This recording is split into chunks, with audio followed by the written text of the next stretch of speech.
Thank you. Right. Okie dokie. Where is it? Yeah.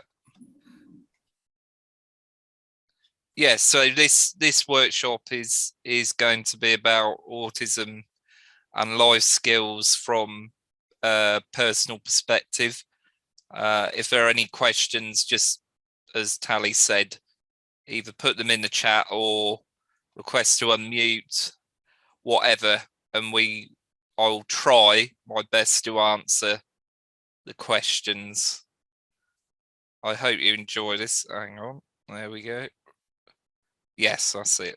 They're moving.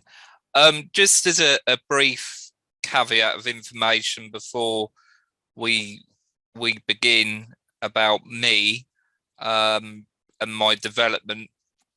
I was born in 1986, and a mixture of different things, mitigating factors, whatever you want to call them, were present during my birth. So part of my autism trajectory, if you will, was prematurity. So I was born a month premature. The next aspect was brain injury, and that was to do with placental abruption. So the membrane that protects the baby, if it breaks, it causes a condition called cerebral hypoxia. And the first organ to be affected is the brain, and it starts within about 2 minutes. So brain injury, fetal distress, prematurity, C-section, etc. There are genetic factors as well. I'm blind to the right side of my body. That's hemiplegia, mild form of cerebral palsy. I was non-verbal and had speech and language delay, and didn't gain functional speech until around 7 or 8 years old.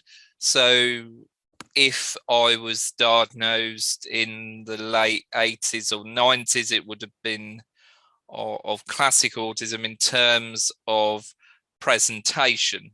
And there's a picture of me when I must have been around 6 months old. This probably was January 87, and I was a very tired baby, which is actually a throwback to being in fetal distress. If you're in distress in the womb, in the utero, some babies react with being tired, which kind of makes sense. And at times, I suppose, observationally, I was quite a passive baby from observations from my mother. So when we look at skills and life skills, I've deliberately actually made the image like that, to just get reflective thinking about life skills versus uneven skills.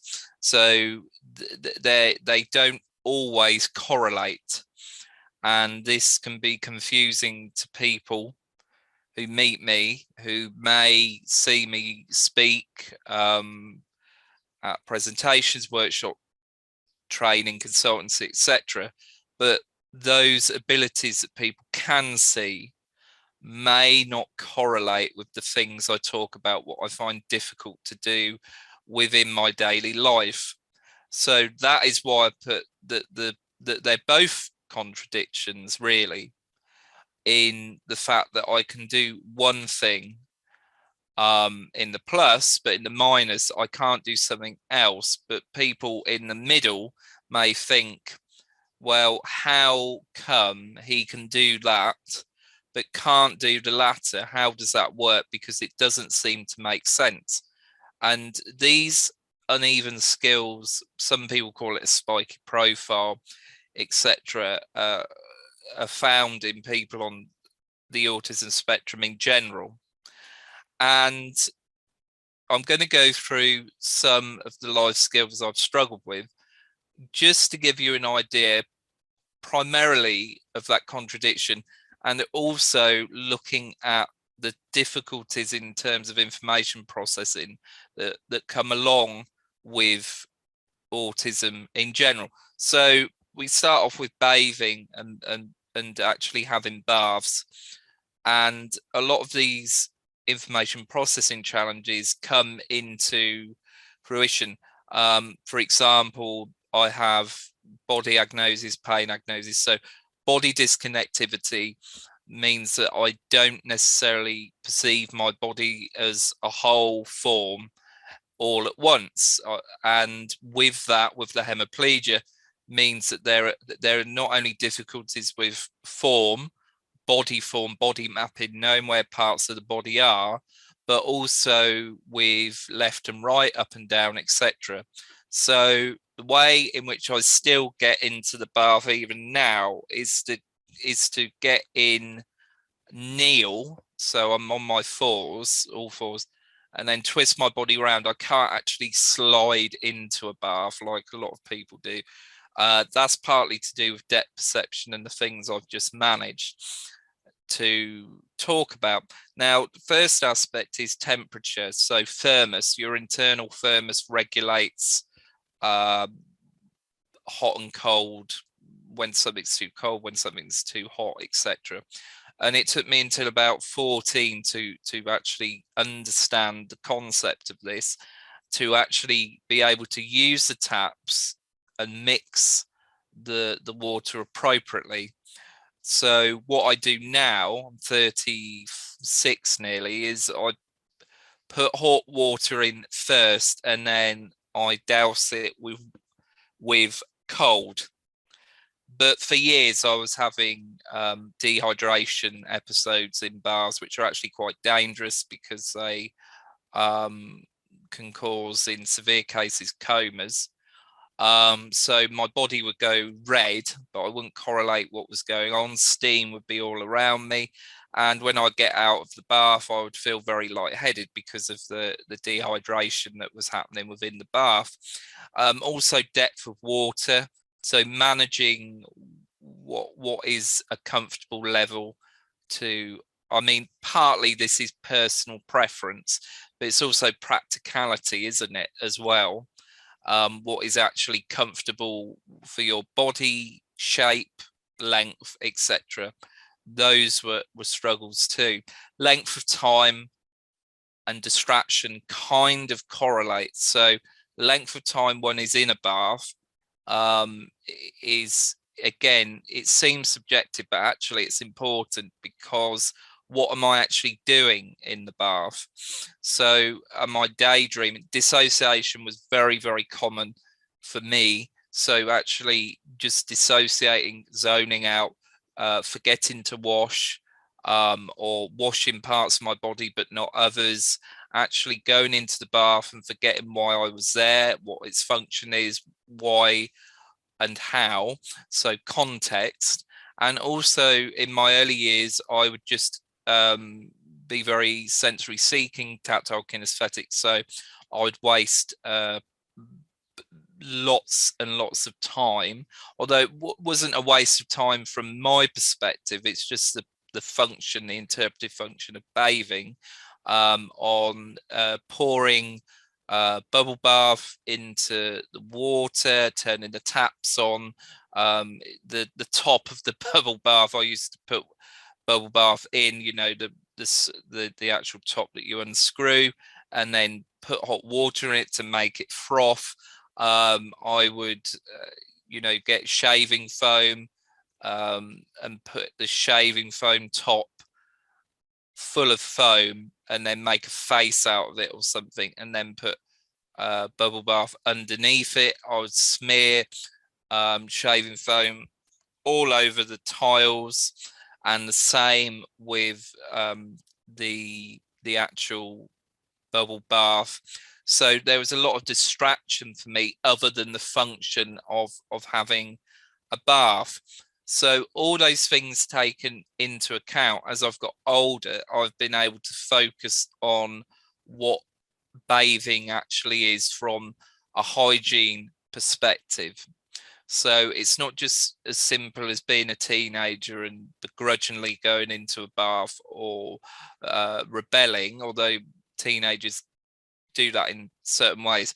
This is actually to do with the information processing aspects of bathing and the actual implications that they have on association.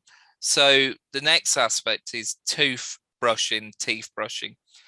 And this has always been a difficult thing for me to do, acquire, actually physically operate. And this is from ever since I can remember. So when we think about the aspects of brushing one's teeth, there are three things that immediately come to mind. So the actual time, the length of time you spend on brushing your teeth, depth, so how much pressure you're putting on your teeth and gums, and furthermore, technique. So what technique are you using? The problem I have with all these things is that even if word wise and sentence wise I can understand vaguely what different dentists are saying, they would show me pictures, they would use objects of reference which helped to some degree, so actually physically showing me how to brush my teeth with an object of reference which they have in the room, which is teeth and gums, and looking at how you actually go round the tooth. People have explained to me that you seem to have trouble brushing your teeth, which I do. I've had bouts of gingivitis, which is inflammation of the gums. So the gums go very red and they bleed. And I've also got receding gums as well. So damage that has been caused. So trauma.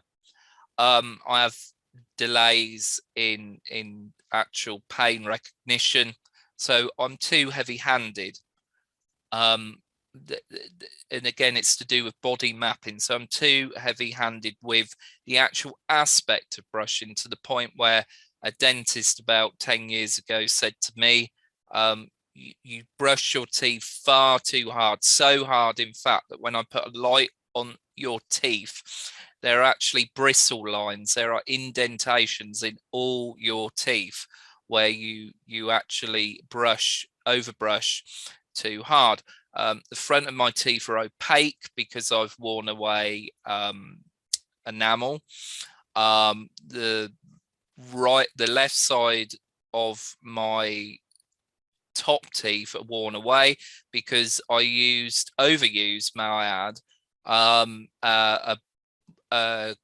what is it called? It's to remove tea stains, and what it looks like is a piece of stone. That's the best way I can describe it.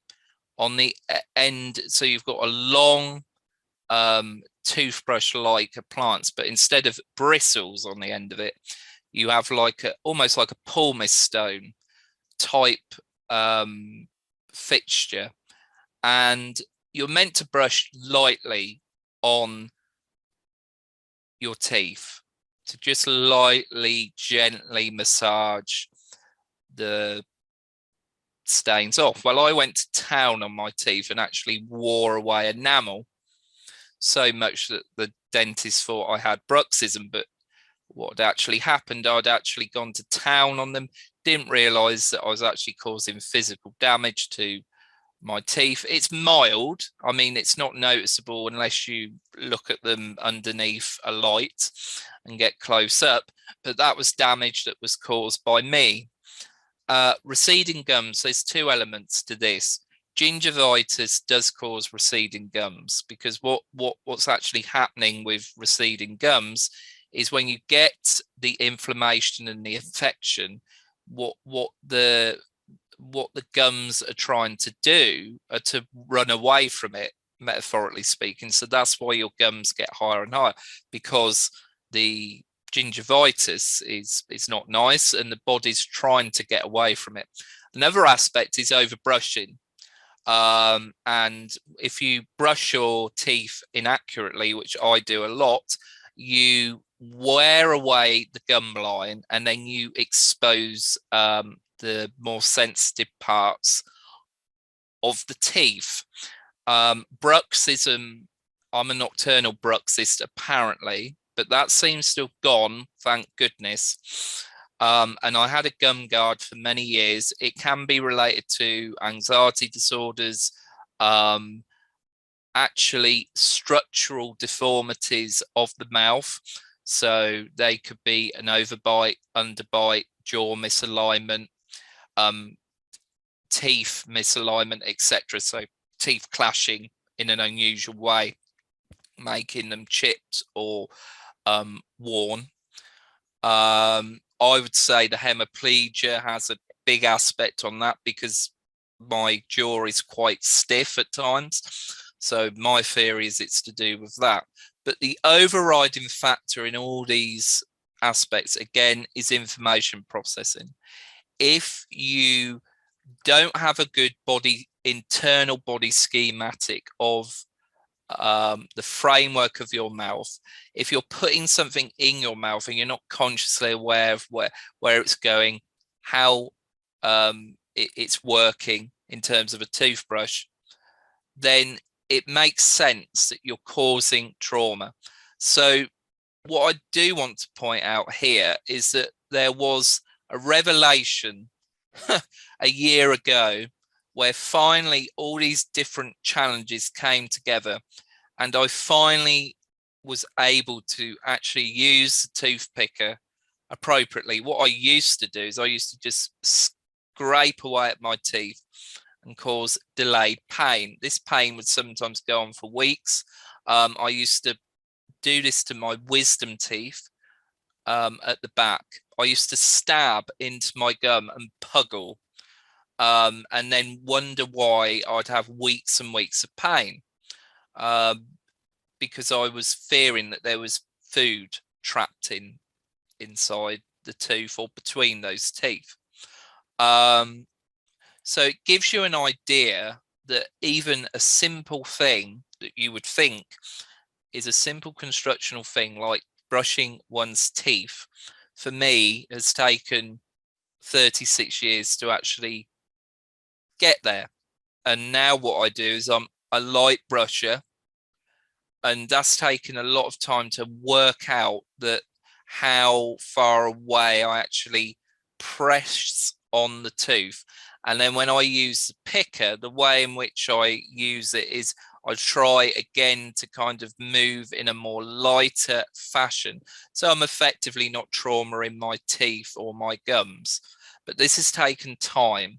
It's not just as simple as someone telling you you're brushing your teeth wrong. It's about how I've mentalized and internalized that information. And it's taken me a very long time. I've had gum disease for so many years that I'm surprised that I haven't had tooth loss. I think I'm very lucky. I also had silent dentitis, which was very painful. It's a salivary gland infection. And this salivary gland doesn't work. So your gland is about here and it produces saliva. Had a huge abscess, reacted badly to penicillin, not very good. Didn't have a heart attack, but something internally was not very good. I was on penicillin and antibiotics. And again, this is all to do with, bacteria in the mouth getting into the salivary tract, and then causing a massive infection. So there are negative factors to this. Another factor is heart disease. It should be no surprise to anyone listening that when you don't brush your teeth for even a day, you get a thin amount of film, which is called plaque. It usually smells quite revolting, and it's a yellowy pus type substance. Now, the problem is with that, if that plaque gets into your bloodstream, they have found correlations between plaque, poor dental hygiene, and heart disease. It's something they warn about in dogs. So if you don't keep on top of your dog's dental hygiene, they are at risk of getting heart disease, plaque, tartar, etc. But specifically plaque.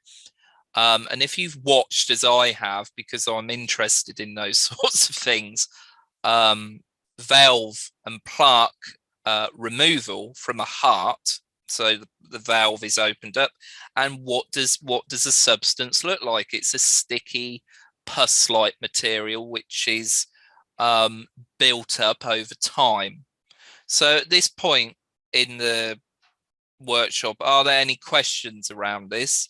Because I know dentistry and autism gets spoken about quite a bit.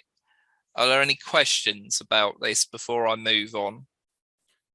No questions at the moment, Paul, but really interesting. That's a fascinating analogy. And I've heard sort of similar sort of stuff before, but you've really explained it well. Yes, and also I just want to point out I'm under sensitive.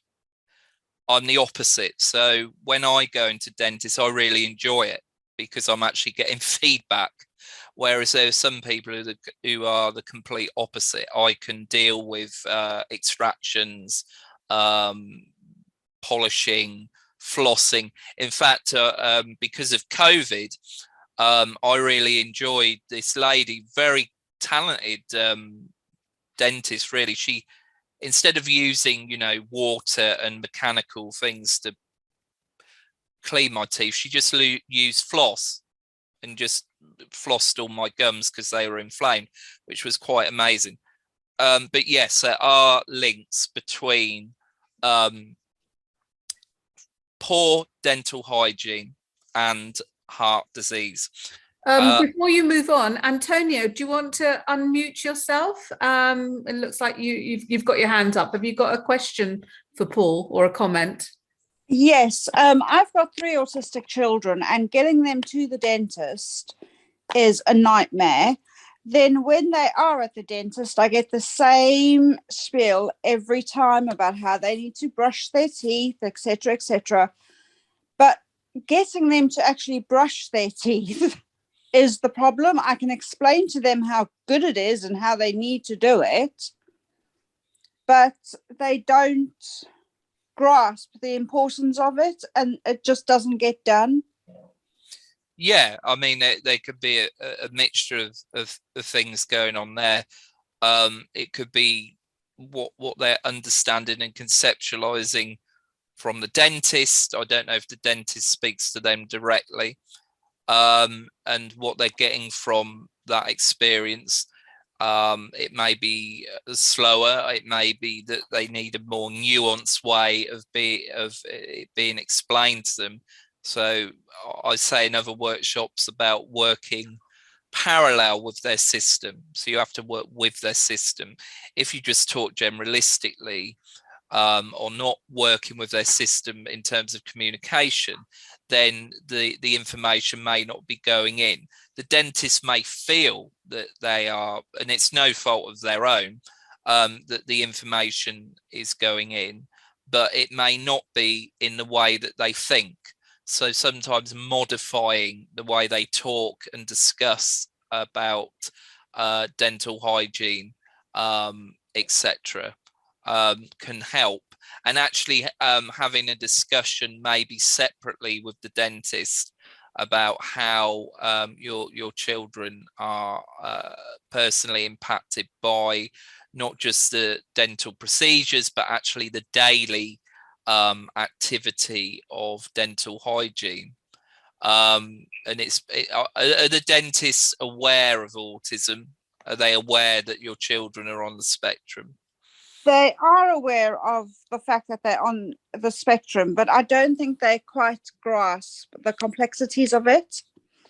And when I explain, well, there's a texture problem and there's a flavor problem with the toothpaste, they're just like, well, they just need to get used to it. And I'm like, well, that's not really the answer. No, they need to actually understand, in the case of your children, or try to understand that the sensory issues are that sensory issues can be very challenging for the person, distressing. They can have psychological impacts through association. even trauma responses if you don't get them quite right. They've done psychological studies in eating.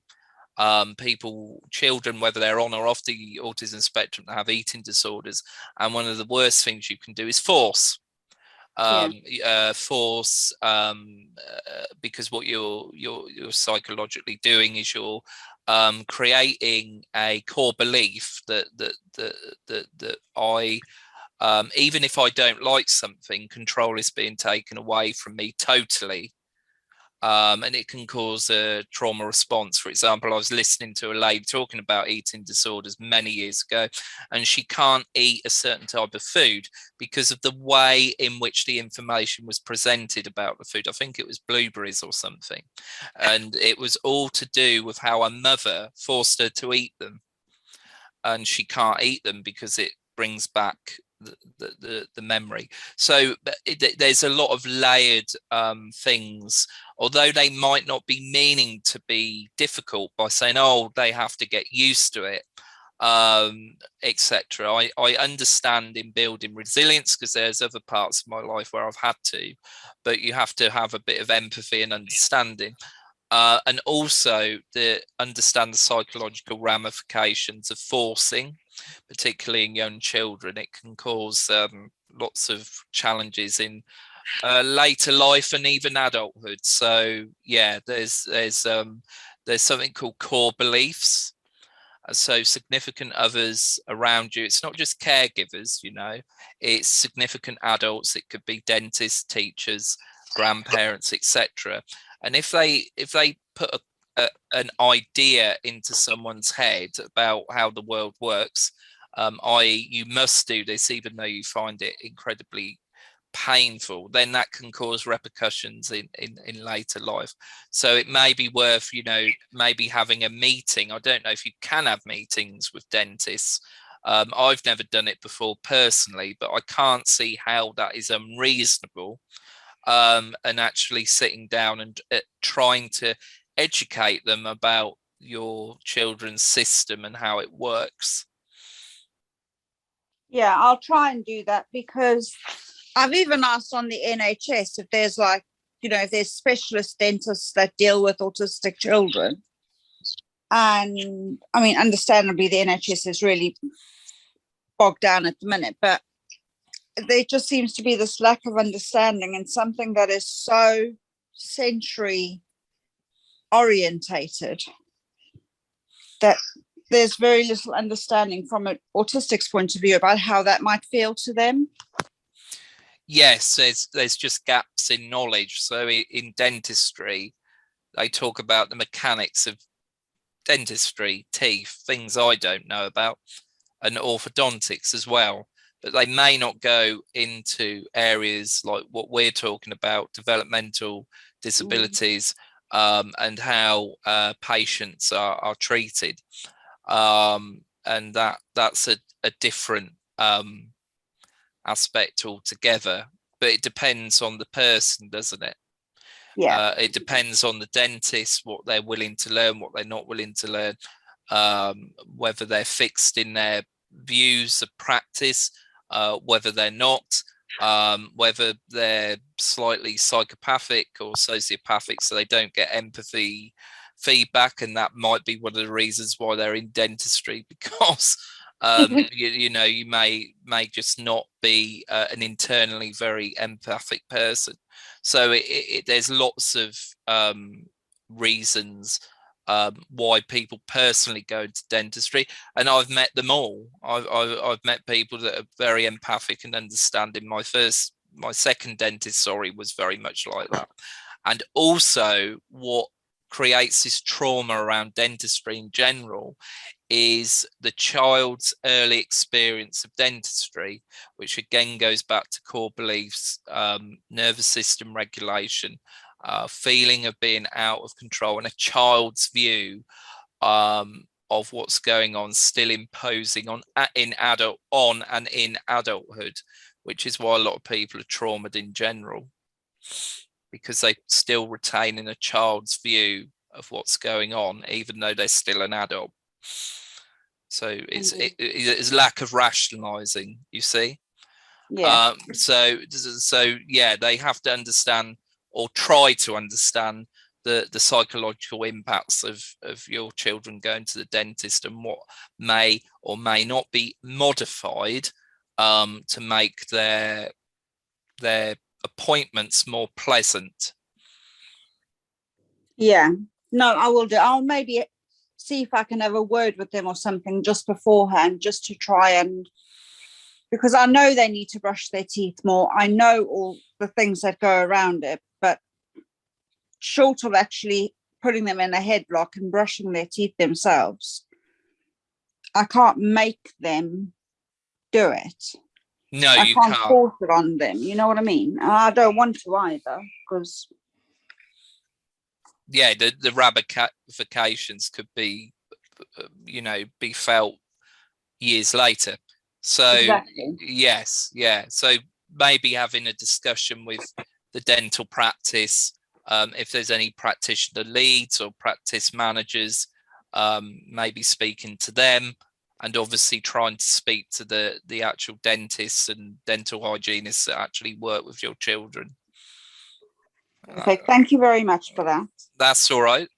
Thank you for those questions. So the next aspect is toileting. I wasn't actually delayed in this area. The only aspect that was a mechanical problem was with urinating when I was younger, because my foreskin was too tight and I had to have a circumcision because I just kept getting UTI after UTI, and that was around 2 years old. But that's a mechanical issue more than a developmental, although the two can coexist, of course. So with toileting, again, for me, it's about internal pressure, body mapping, movement, where parts of the bodies are. So wiping, if you think about wiping, what all the things you're doing prior and after. So pressure, having a feeling that you need to defecate and go to the toilet, knowing when and how to put your body down on the toilet seat and the position that you are in as you defecate. Now, these are things people may unconsciously not really think about. They just go to the toilet and they don't think about these things, but I do, because there are still challenges around this. The other aspect is afterwards. So actually moving my body up and then thinking about where my body is, and then getting the toilet paper, and then thinking about how much to use, how much pressure to put on and around my anus. I'm going to use these words because they should be used, but let's use the correct words. And what this can do. Well, I still have issues around this to do with over wiping. This is to do with pressure. It's partly to do with the texture of the toilet paper and other aspects as well. So what can happen is I can get soreness in that area, sometimes bleeding. So I still have challenges around this, but I get round them by just taking my time, because I want to be as clean as possible when I come out of the bathroom, the toilet, or restroom. The sitting aspect, again, is about how long do you sit for, waiting, pressure, movement. Do I move forward? Do I move backwards? In some cultures, which I think they've got this right, toilets in some ways are, from an ergonomic point of view, completely ridiculous, because you're sitting. Ideally, what a human being should do when they defecate is squat. And the reasons are that you're opening your bowels, you're opening your anus, and what happens is when defecation happens and it's finished, the fecal matter cuts off naturally, right? so there's less wiping to do. So there's cultural aspects here as well. Toilets are not made with the body in mind. So when you sit on the toilet and when you defecate, that is why usually you need paper, because it hasn't cut off. However, as I'm talking about the information processing challenges in those two aspects, it's a lot to do with what, when, and how, and having to think through. The next aspect is when one is urinating. Now, standing is fine, and also with how long to stand, not to be concentrating effectively on what's going on around me. With all these things you've noticed, from bathing to toothbrushing to toileting, it's all to do with my levels of conscious mind, actually being self-aware and regulation of self-awareness. Sometimes I need to clean up after urinating, although I don't consider that a unique problem. I think a lot of males do need to do that, and that's more about courtesy, if not anything else. Mental health aspects to toileting, again, trauma. It's interesting, we've spoken about trauma, isn't it? When I was at primary school, I was on the toilet, defecating, urinating, and bullies kicked the door in as I was doing this, and this has led to secondary conditions called shy bladder and shy bowel, which isn't unique to autism. It basically means someone who has a strong preference to defecating and urinating in one area, usually the family home. These people can have struggles with defecating and urinating, say, in toilets at public spaces, in towns and cities, trains, train stations, etc. They can have a real challenge with actually using toilets. And it's, for me, it's not a fear of infection. It goes back to what happened when I was younger. But I've reasoned that out because I was causing myself quite a lot of internal pain. And I remember going around a friend's house and I was holding it in. And what I think had happened, my body had got confused. So I was eating and holding in at the same time. And I threw up, unfortunately, all up their stairs. And I believe that was to do with the fact that I needed to defecate. I was holding it in, but I was still eating. And my body, as probably a clever defense mechanism, thought, well, if the body isn't going to defecate, then we need to bring this food up. And that's exactly what happened. So that's a secondary issue, really. The overview of this is really the mechanics, the information processing, the internal pressures of knowing when you need to go, and the mechanics of actually what you do while you're going, what you do after, etc. And I've reasoned out that for me, this is all to do with time.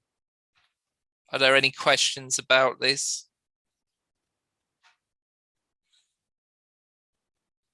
None? Not at the moment, Paul. No. Okie doke. So the last one is food preparation. Again, space and time, which is kind of been a common theme through all of these aspects. And when I'm in the kitchen, it's about being aware of my body, the function of things. So this is all to do with context and visual agnosis, which is visual perception and context. So actually being in time with what is going on. So understanding the function of the different aspects of cutlery, kitchen utensils, etc. That's the first aspect. Then the aspect is ingredients. So getting out the ingredients, working out what to use. And this is all takes time. It's very hard to verbalize this really. But for me, it's about reasoning those things out first. Function of cutlery, tools, functions of kitchen utensils, and then the aspect of then preparation. Now, preparation can take time for me, particularly if it involves using the body. So, and it does, it sounds ridiculously obvious if you scrape things, cut things, mash things, etc. They're all to do with understanding where you are, where the object is, the pressure of what you're using, be it a masher, be it a scraper, a peeler, or a knife, and then how much pressure you use. Is it thick? Is it thin? Is it low? Is it moderate? Is it strong? And these are all things that I have to consciously think about when actually doing things like this. Timers are very helpful to me because they give an external existential reference, how long something's going to be cooked, and then when it's cooked it starts beeping, which means that I have to regulate and understand which part of the meal is actually cooked, and then I go from there. So there's a mixture of things, but all these different aspects are relying on time and space, and actually effectively trial and error being that I'm going to make mistakes. Things are maybe undercooked, things may be overcooked, things may not come out how I wanted them to, but it's nevertheless the act of trying and the act of persisting with these things. And also I've got to be careful with temperature, particularly when I'm eating things and when I'm drinking things, because there's that perception of pain, delay, internal firmness that's still there even now. So I make sure with like cups of tea, even something as simple as a cup of tea, I put more milk in than usual so I don't flay or scald my gums, my mouth or my throat. And also with food, I wait until I feel it's a reasonable amount of time to start eating it. So are there any questions about this? I can't, no questions at the moment, Paul. I don't know if Jeffrey, were your question, you didn't have a question, but you were concerned about toileting issues. Was everything addressed, or do you have any additional comments? No, I don't think I have any. Additional comments, but for those who don't know, I'm not from the UK. I'm from the United States, and welcome. Thank you. And I think the toileting issue is very. I will say it's very sensory. It is a sensory issue, like with the wiping of with the rubbing of the toilet paper and all that. So I think a lot of families, will tend to struggle in that regard. And then also, I also want to make a quick comment about the dentistry issue. Is that I think dentists and any area that involves trauma could do if possible, what they can do is like a practice run or like a dry run or like rehearsal for what the child is going to be going through, going through the process of, going to the dentist or going to the doctor or any of those areas. So that's just something that I think, a lot of families can take into account here. Excellent. Yeah, no, I totally agree. It was like for my son, I don't know how many attempts it took before anything was actually done at a dentist, but we got there in the end. But it's finding a dentist that is patient enough to do that and willing to accept that probably nothing will be done on several occasions before they even get to look inside the mouth. So yeah, so it's finding somebody who is patient and has an understanding of autism, and sadly we don't always have that. So it's about doing a bit of research and seeing where the nearest place is. So I don't know, Paul, is it getting better out there for finding supportive, dentists? It seems to be, for me, from my talkings over the years with different people, that it seems to be borough by borough, so county by county. It's not a unified nationwide thing. With a lot of the challenges that one talks about, it seems to be one council or borough does it like this, and another council and borough do it like that, and within that borough you've got different things going on there. And it's also to do with how much mitigation the councils and through Parliament, so it becomes quite political. Money is going into those areas of advocacy or information sharing, and it's topsy-turvy, it's uneven, which is probably why that one person is saying I don't get enough support here, and then in another county a person says, well, I'm really good, it's really kosher here. So there seems to be an unevenness around the UK about support in general, which may be why that some people feel quite disillusioned, and why other people thankfully getting the appropriate support.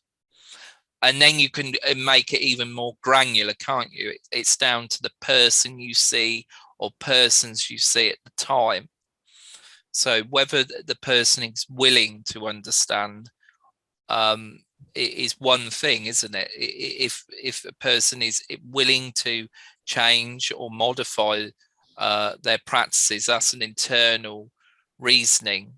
That's a personal thing. It's not just a professional thing, it's a personal thing. And you cannot make someone see what you're trying to say. It has to come from the interior. That's how you reason things out, a willingness before the conversation even starts, actually. Yes. And I think, and of course, our, our policies are different in the United States than they are in the UK, but I mean, it's more of, but and going back to the dentist, I mean, I did have a dentist that, was very rough on me, as a kid, and we actually did find a dentist eventually that was patient understanding, and I've still been going to his practice for almost 30 years now. So, I mean, that's very good. Find somebody good, you're not going to let them go. So. Yeah, exactly. Yeah. It is about finding the appropriate person.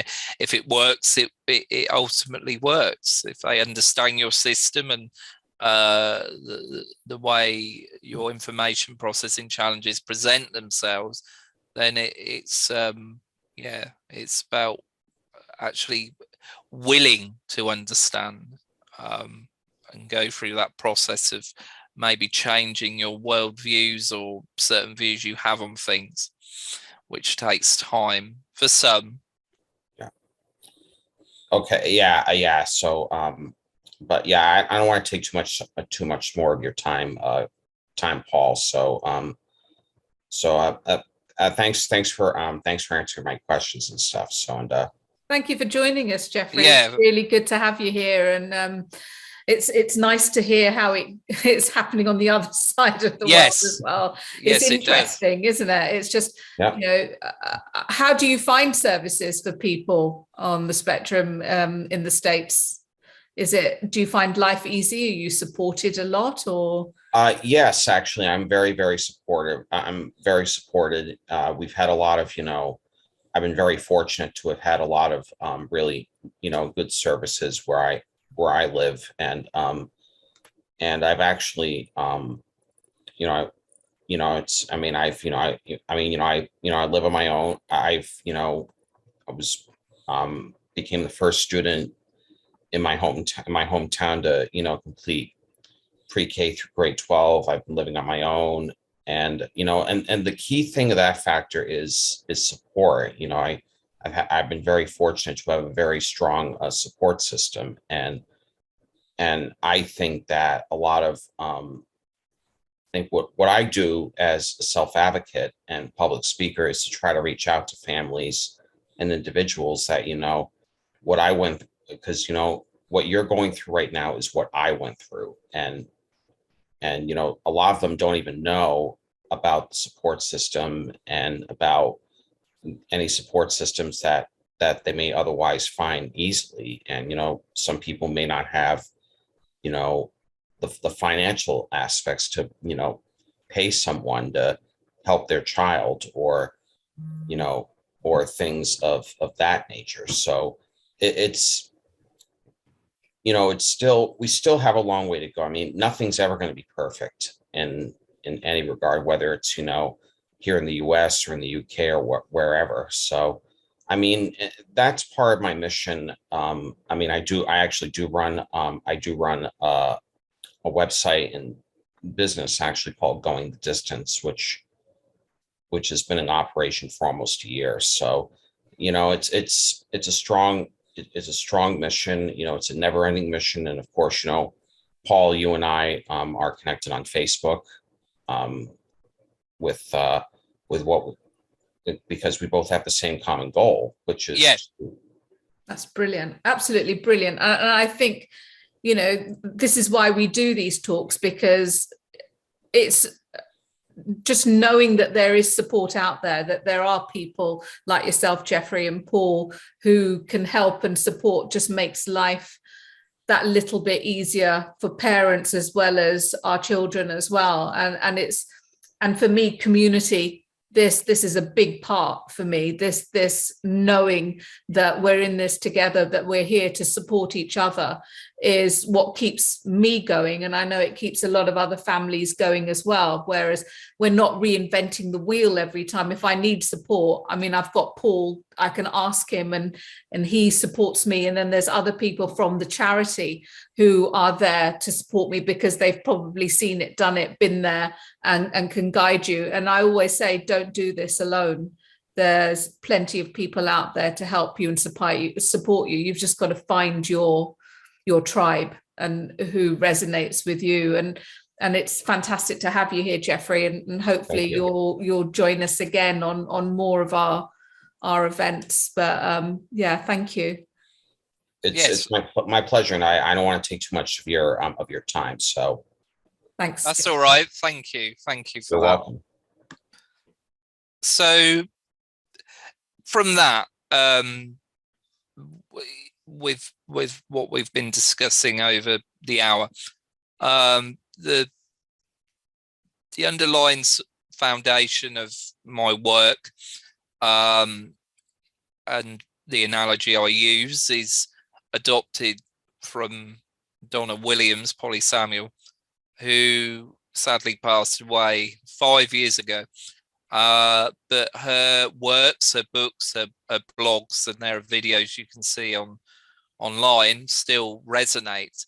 And the two handbooks I recommend is Autism and Inside Out approach. So effectively breaking down what autism is.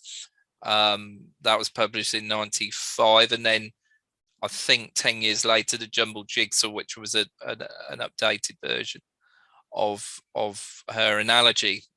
And effectively what this analogy is breaking down autism into pieces that are accessible, and then working out, giving essentially people a frame of reference, words, what those words mean, how they can potentially be experienced. So today the context is life skills, and you've understood from a personal perspective, I'm not representing everyone, different areas of my life which are contradictory, as I said at the start, and the different information processing challenges, perception, whatever they or however they manifest, how they have an impact still, even though I'm in my mid-30s. But they're a good resource, those handbooks. And when we break down autism further, it's a mixture of different things for different people. So what it means to me, it will mean something completely different to someone else. And that is because if you imagine the analogy being a bowl of fruit, then you've got these different pieces. So for some, it's information processing to varying degrees, sensory to varying degrees, mental health, personality, physical and genetic, motor planning, sensory, perceptual, environment, communication, and identity. And all these things are potentials in how someone's system is and works, and it may change over time. So I thank people for listening today. I know this workshop will be uploaded for a month, I believe, and then is that correct? Yes, that's right. Yeah. So what I'll do is it takes a little bit of time to render the video, and then it will go up on YouTube and on our Facebook channel, so you can rewatch this. And I just wanted to also remind people that we have the AKO Autism Expo at Brunel University on the 25th of June, and Paul will be kindly running clinics there where you can have a one-to-one session with Paul, where you can ask any question. I think Paul will be able to support you and help you and give you some guidance. We do have other clinics as well, which I will be posting about shortly. So if you wanted to spend some time talking through specific issues which regarding your child or yourself, that we can't do here, but you'll be able to do that at the expo. So I think that's a fantastic opportunity to sort of tap into Paul's skills and get the support that you need. So tickets are available on our Facebook page and on our website as well. So we have lots of speakers, exhibitors, and then obviously the clinics as well. So if there's if you've got any questions, please let me know. Just email me or message me on Facebook, and I can help you in any way that I can. But thank you, Paul, for another fantastic workshop. It's been really, really interesting and really helpful, and a lot of stuff I think we'll be taking away to use ourselves. Thank you. Thank you very much. Thank you. Thanks, everybody. Please call us if you have any questions or any issues, but hopefully we'll see you again at another session soon. Thank you. Bye-bye. Thank you. Thanks, Paul. Bye. Bye-bye. Take care, guys. Thank you. Thank you, Jeffrey. Bye. Bye.